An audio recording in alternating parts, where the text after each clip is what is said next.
Olá, você vai assistir agora os principais destaques do Alba Notícias desta semana. Acompanhe.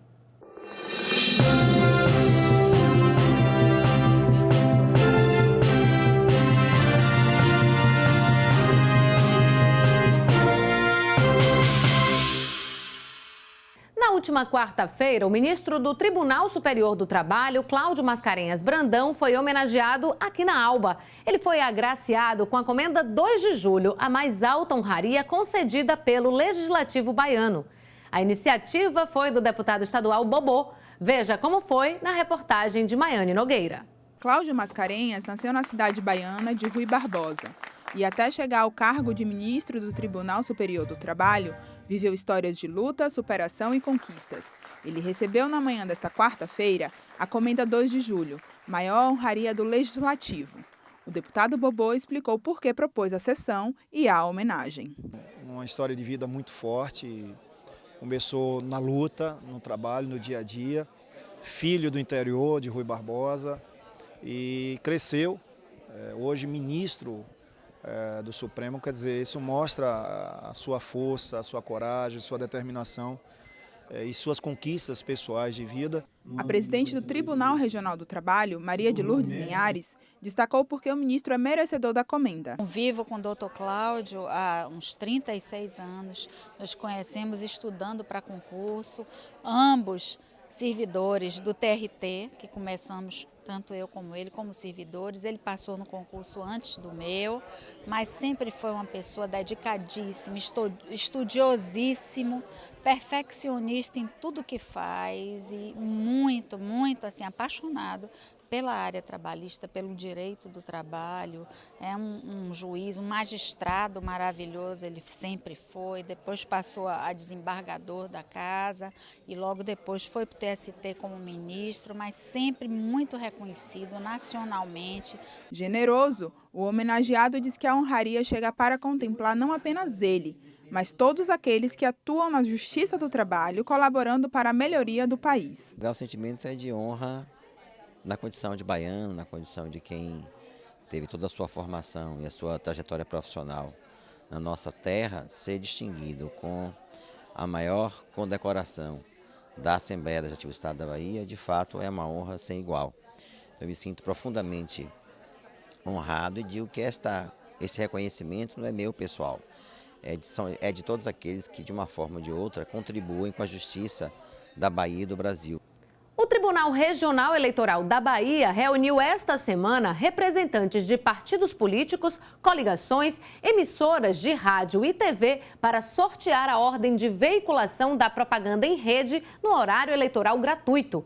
Na ocasião, também foi discutida a forma de entrega das mídias para as emissoras nessas eleições de 2018. A repórter Patrícia Oliveira acompanhou. A audiência pública foi realizada na sede do Tribunal Regional Eleitoral da Bahia, em Salvador.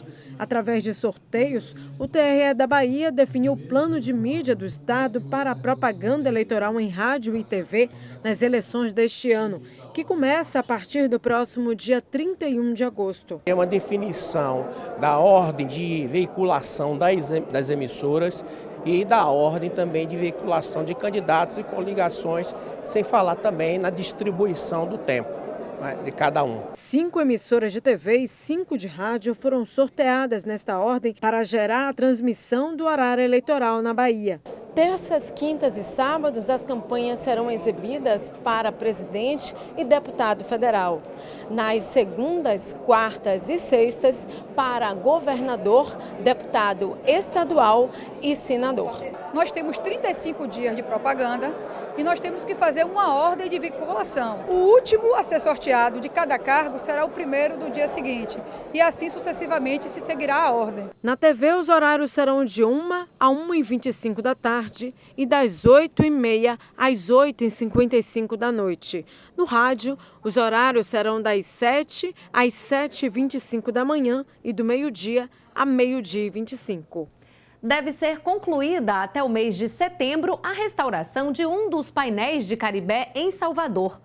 O projeto envolve ainda outras 15 obras do artista plástico que estão deterioradas pela ação do tempo. A repórter Miriam Neri foi conferir a restauração. Colonização do Brasil é o nome desta obra de Caribé, que está localizada na Rua Chile. O mural é o primeiro de 16 obras do artista plástico que deverão passar por restauração, fruto de um projeto do Conselho Consultivo do Patrimônio Cultural de Salvador. Nós abrimos processo de preservação de 16 painéis da cidade. Iniciamos pelas obras do artista Caribé, que teve grande expressão na nossa cidade. E ele estava apresentando diagnóstico de muitas patologias que ameaçavam a leitura, estética desse bem. A Fundação Gregório de Matos contratou um restaurador habilitado para recuperar o nosso monumento. Segundo o restaurador responsável por todo o trabalho, o italiano Giammasio Finadri, foi necessário dividir a restauração em 2 etapas. Primeiro, cada desenho passou por uma limpeza detalhada. Agora, na segunda fase, estão sendo retirados restos de fuligem de cimento que caíram de obras realizadas no entorno do painel. A obra sofreu no tempo passado de uma intervenção que deixou muito problema. Passaram em cima, em muitas partes do monumento, uma camada de cimento líquido, que é muito difícil de remover, mas o problema maior é que o cimento líquido penetrou na pele do monumento. Conseguimos retirar o cimento até a pele do monumento, mas o monumento permaneceu manchado. Estamos dando uma veladura com pigmento mineral e consolidante à base silícea. A última operação, a operação final, será passar silicato de etilo na pele do monumento por proteger o mesmo monumento, facilitar a obra de manutenção futura. Rafael também está envolvido no projeto. Técnico em arquitetura, ele falou do orgulho de ajudar na restauração das obras desse artista que tanto contribuiu para a história da Bahia. A importância de manter isso vivo para que a cultura continue com outras pessoas novas chegando e manter isso com tanto tempo, tanta década aí já, e manter também para que estudantes de arte, estudantes de arquitetura urbânica, principalmente, ter um acompanhamento já histórico e visual. A situação dos agentes de proteção da infância e juventude do Tribunal de Justiça da Bahia foi tema de uma audiência pública aqui na Alba. A iniciativa do debate foi do deputado estadual Marcelino Galo. O auditório Jorge Calmon ficou lotado para a audiência pública que reuniu agentes de proteção à criança e ao adolescente do Poder Judiciário da Bahia. Eles reivindicam acesso livre para a categoria em casas de shows e espetáculos, além de exigir a gratuidade em todos os transportes públicos. Bebidas alcoólicas e de drogas são muito concentradas hoje em dia nos bares e nas casas de shows, enfim.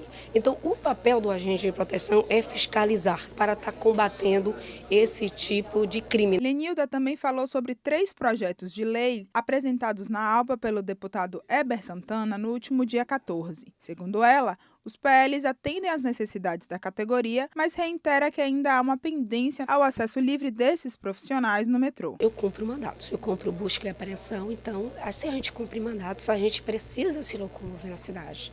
Então, com a vinda do metrô, ficou muito difícil a locomoção da gente. Não sei se vocês sabem que foram tiradas várias linhas de ônibus da cidade, então, sem o metrô, ficou muito difícil de se locomover. E essa gratuidade é o mais importante para a locomoção desses agentes de proteção. A superintendente da SEDUR, Secretaria de Desenvolvimento Urbano, Grace Gomes, também participou do evento. Ela explicou o motivo desses agentes ainda não terem acesso gratuito nos terminais. Nós só podemos dar gratuidade no metrô àquelas pessoas que são contempladas pela lei nacional, que são os idosos e os portadores de deficiência. Além disso, nós temos a meia passagem de estudante. Todas as outras categorias que, por um acaso, hoje tenham gratuidade nos ônibus, elas não têm no metrô. O que nós propusemos é que se faça um convênio entre o governo do Estado e o Tribunal de Justiça, para que o Tribunal de Justiça possa arcar com um auxílio transporte, que não é apenas para o metrô, mas para todo e qualquer deslocamento por transporte público em qualquer outra cidade do estado da Bahia, porque também nos outros locais os agentes têm dificuldade de mobilidade. O proponente da sessão, Marcelino Galo, falou da importância de valorizar estes profissionais, responsáveis por proteger a criança e o adolescente no estado da Bahia. Uma audiência extremamente importante e muito necessária para tratar da valorização dos agentes de proteção à criança e ao adolescente. Porque as crianças e os adolescentes são sujeitos de direitos, né? Mais do que um projeto do futuro, são sujeitos de direitos e precisam ter garantido ali a sua integridade física, moral, a sua qualidade de vida. E o trabalho desses agentes é fundamental para isso. No próximo bloco, em tempos de internet e meios eletrônicos, os sebos perdem cada vez mais espaço entre os leitores. Você está assistindo ao resumo da semana do Alba Notícias. A gente volta em um minutinho.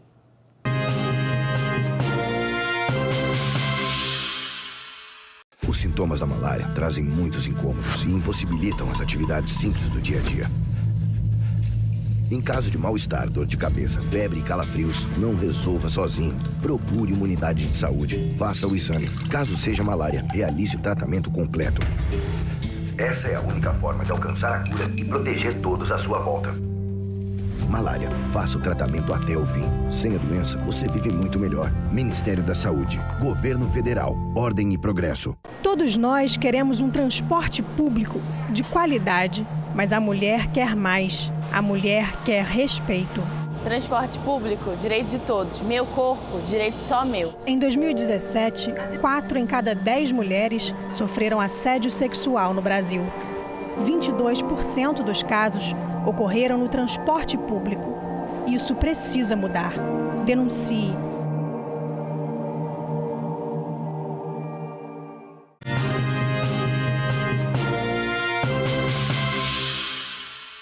Com o surgimento da internet, algumas pessoas têm preferido ler através da tela do computador ou do tablet. Com isso, aos poucos, o velho e bom livro está perdendo espaço entre os leitores. E até mesmo aqueles locais, como os sebos, que oferecem preços mais acessíveis, têm atraído cada vez menos pessoas.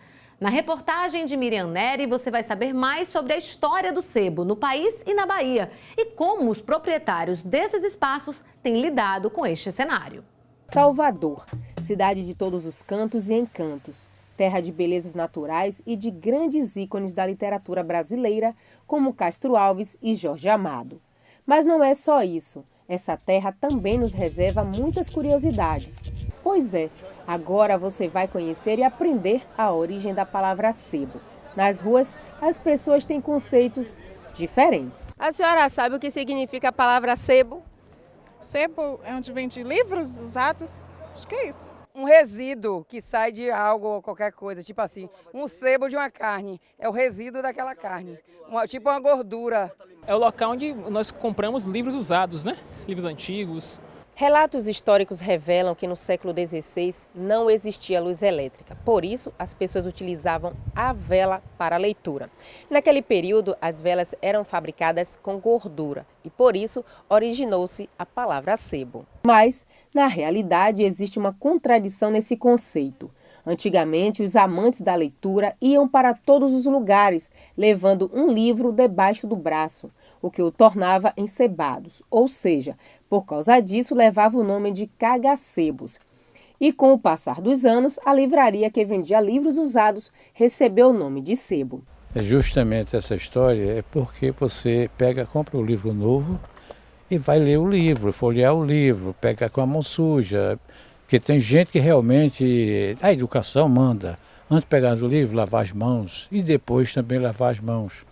Mas não temos essa educação, então pega com a mão suja mesmo, o livro fica sujo. Aí veio essa palavra sebo. Os nossos gramáticos resolveram dar esse nome, que lá em Portugal não é sebo, é alfarrabista. Na França é buquinista, e vai por aí afora. Só o Brasil que é sebo, é sujeira. O primeiro sebista no Brasil a usar o nome sebo foi o pai do livreiro Eurico Brandão, nos anos 50, na cidade de Recife. Aqui na Bahia, o termo ganhou força a partir da década de 60. Hoje, Eurico tem uma rede de lojas espalhadas pelo Brasil e conta com um acervo de mais de 1 milhão de livros em vários idiomas.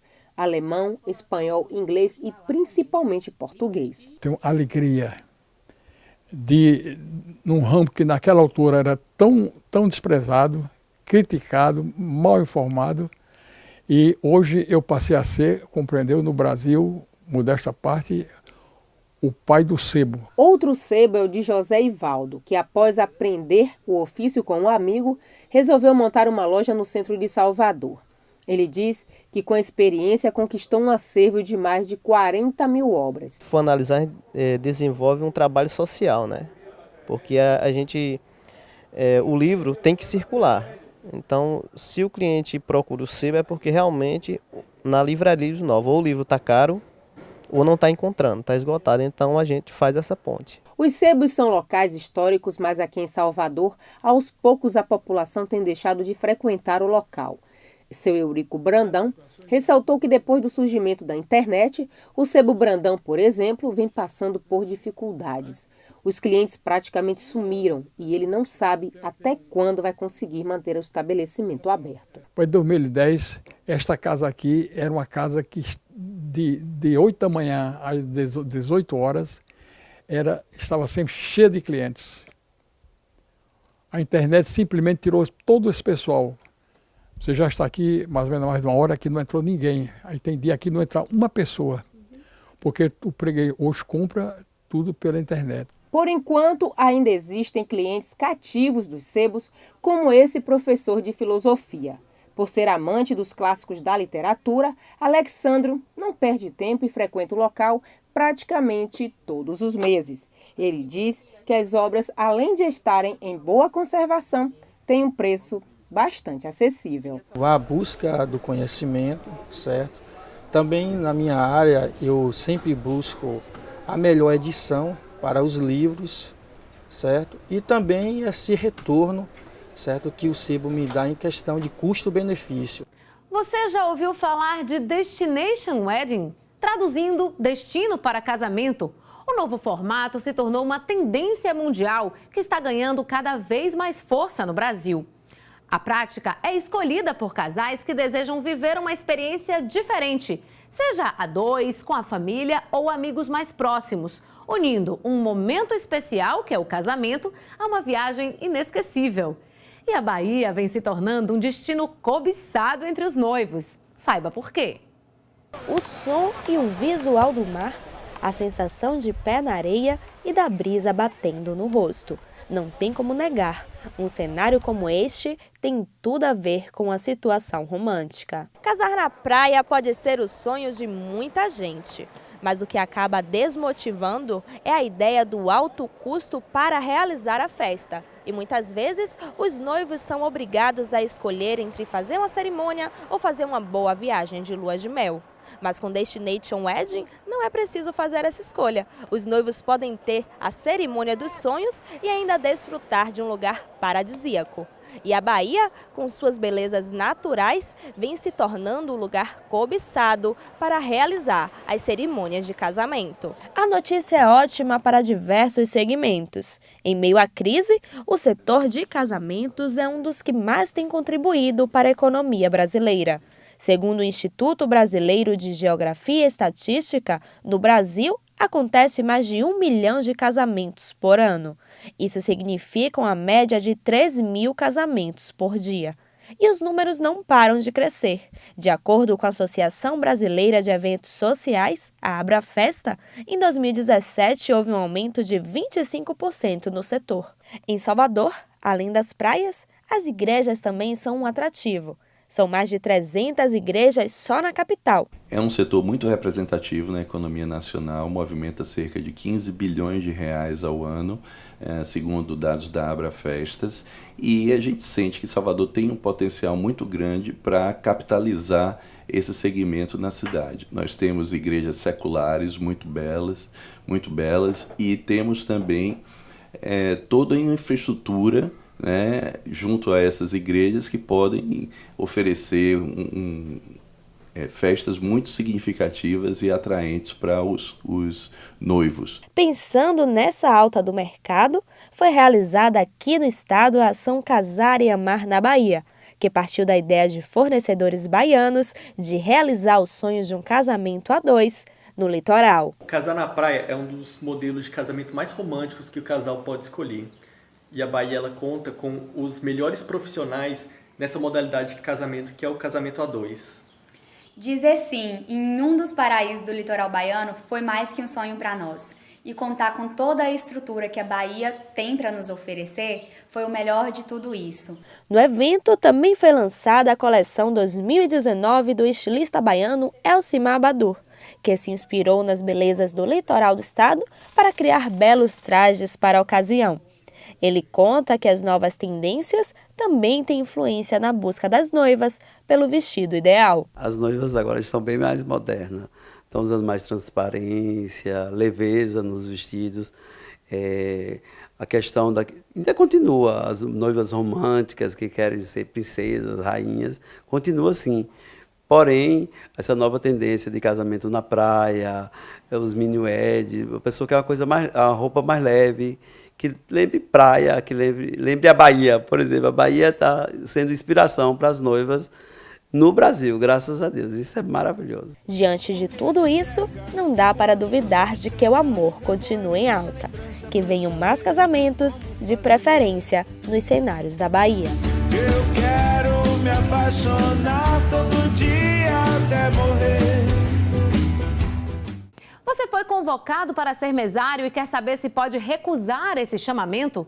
Com certeza, essa é a dúvida de muita gente. Aqui na Bahia, mais de 120 mil pessoas já receberam essa convocação.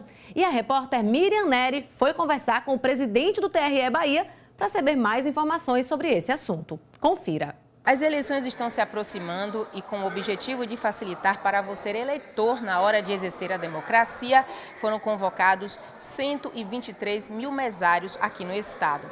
E para falar um pouco mais sobre este assunto, vamos conversar com o presidente do TRE Bahia, José Rotondano, para falar mais sobre este assunto. Presidente, qual a importância do mesário neste momento decisivo para o Brasil? É um grande impulsionador da democracia, não tenho dúvida acerca disso.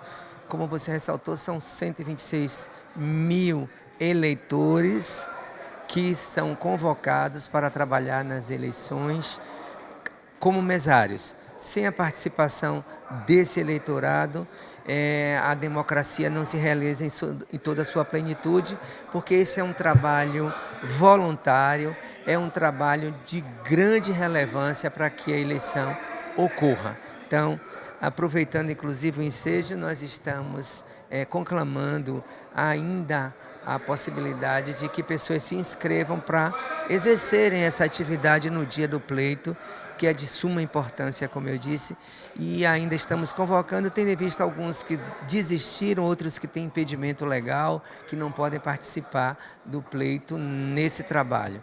E ainda estamos, para isso, preciso que consulte o site do TRE e se inscreva nessa condição de mesário voluntário.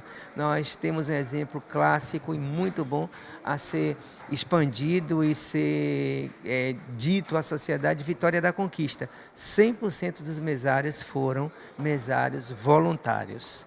Então, esse é um grande serviço, é um serviço de alta relevância. E como funciona a convocação desses profissionais, desses mesários? Nós observamos geralmente o eleitor da zona para facilitar. Então, são pessoas que possuem naquele dia umas determinados requisitos que possam auxiliar. Primeiro, é ser eleitor. Segundo, ser eleitor na zona para facilitar. E nós temos escolhido pessoas que tenham um nível cultural mais elevado, tendo em vista a própria dificuldade que hoje se encontra no processo eleitoral, porque muitas vezes são os mesários que decidem determinadas situações. Eles ali são juízes de fato, porque eles estão exercendo uma atribuição que lhe é passada pelo judiciário. Então, naquele momento, ele é um juiz de fato, ele é o responsável por isso. Então, nós buscamos sempre essas pessoas que tenham um melhor conhecimento sobre a matéria. Caso ele seja convocado e não compareça, existe alguma advertência? Existem as penalidades legais, multa, e nós temos inclusive julgado processos de mesários que não comparecem, aplicando multa, e essa é uma das penalidades, sem implicação de outras, a depender de cada situação. Voltando a ressaltar o voluntário. o voluntário, ele comparece e se inscreve na condição que ele compareceu e que ele disse que gostaria de prestar o serviço, ele também está sujeito às penalidades acaso ele não compareça no dia que está, porque nós confiamos nele, a eleição estaria certa e segura se ele comparecesse. Se ele deixou de comparecer e não justificou o motivo, ele também não está isento da penalidade. O prazo de convocação acabou e qual o próximo procedimento? Agora nós já nomeamos as mesas receptoras, mas ainda assim ainda podem se inscrever determinadas pessoas, porque nós ainda precisamos de mesários, tendo em vista aqueles que desistiram e os que estão impedidos de trabalharem no pleito. Obrigada por sua gentileza. Muito obrigado a todos. Esperamos contar com a colaboração da imprensa, especificamente no combate às fake news, no auxílio de não permitir que propagandas e notícias inverídicas circulem e ajudem-nos. É isso que nós gostaríamos. Miriam Neri para o Assembleia Notícias. E estas foram as notícias que tiveram destaque essa semana no Legislativo Baiano. Você pode rever as matérias e acompanhar a nossa programação nas redes sociais e também no site alba.ba.gov.br. Às 19h30 você confere a reprise do nosso jornal. Segunda-feira nós voltamos ao vivo às 14h. Nosso encontro está marcado, hein? Obrigada pela sua companhia e bom final de semana. Tchau, tchau.